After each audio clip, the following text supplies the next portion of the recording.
আমার ফেলানি মারা গেছে এই যে 14 বছর হলো। 14 বছরে এই যে আগের যে সরকার ছিল উনি কিন্তু কোনো বিচার আচার করে নাই। কিশোরী ফেলানি বাবার কর্মসূত্রে থাকতেন ভারতে। বিয়ে ঠিক হওয়ায় মেয়েকে নিয়ে বাংলাদেশে আসার সিদ্ধান্ত নেন বাবা। দালালের সাহায্যে ঠিক হয় মই বেয়ে কাঁটাতার পাড়ি দেবেন তারা।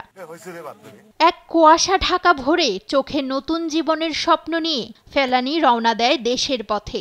মই বেয়ে পার হওয়ার সময় কাঁটাতারের বেড়ায় কাপড় আটকে যায় ফেলানির।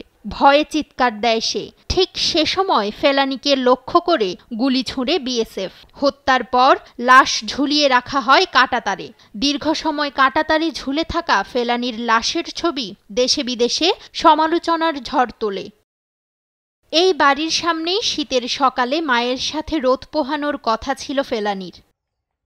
কাঁটাতারে নির্মমভাবে বিএসএফের গুলিতে হত্যার শিকার মেয়ে ফেলানির স্মৃতি ও কবরকে অবলম্বন করে বেঁচে আছেন মা বাবা। চেয়ে আছেন ভারতের উচ্চ আদালতের দিকে ফেলানি হত্যার ন্যায় বিচার পাওয়ার আশায়।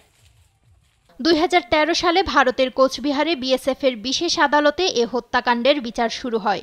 2 দফায় অভিযুক্ত বিএসএফ সদস্য অমিয় ঘোষকে বেকসুর খালাস দেয় আদালত। এরপর 2015 সালে ভারতীয় মানবাধিকার সুরক্ষা মঞ্চের মাধ্যমে ফেলানির বাবা ভারতের উচ্চ আদালতে রিট পিটিশন দাখিল করেন। এখনও আদালতেই ঝুলে আছে সেই পিটিশন। জীবদ্দশায় মেয়ে হত্যার বিচার দেখে যেতে চান মা বাবা। এই যে নতুন সরকার বসছে, আশা করি যে আমার ফেলানির বিচারটাও আমরা পাবো। যেরকম এখনো শুনতেছি কাঁটাতারে এখনো মানুষ মেরে ফেলায়। আজকে যদি আমার ফেলানির বিচারটা আমি পাইতাম তাহলে তো এরকম পাখির মতন গুলি করা মানুষ মারতে পারতো না। এখন আশাই করে থাকবো যে নতুন সরকার জানি বিচারটা করে দেয় ফেলানি বিচারটা।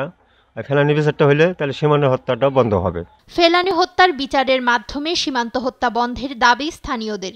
আমরা সীমান্ত এলাকাবাসী ভারতের বিএসএফের কারণে আমরা ঘুমাইতে পারি না। দিন রাত গুলির শব্দ। এর কারণ ফেলানির যদি বিচার হতো বিএসএফরা আমাদের এত অত্যাচার করা হতো না, জুলুম করা হতো না।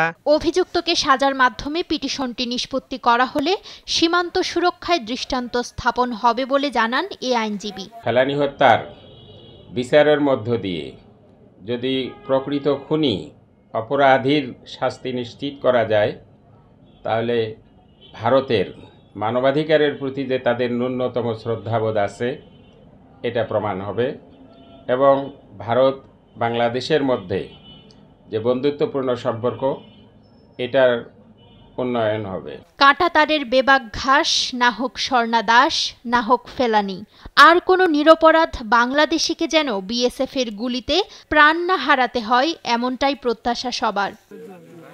নিউজ ডেস্ক, দেশ টিভি।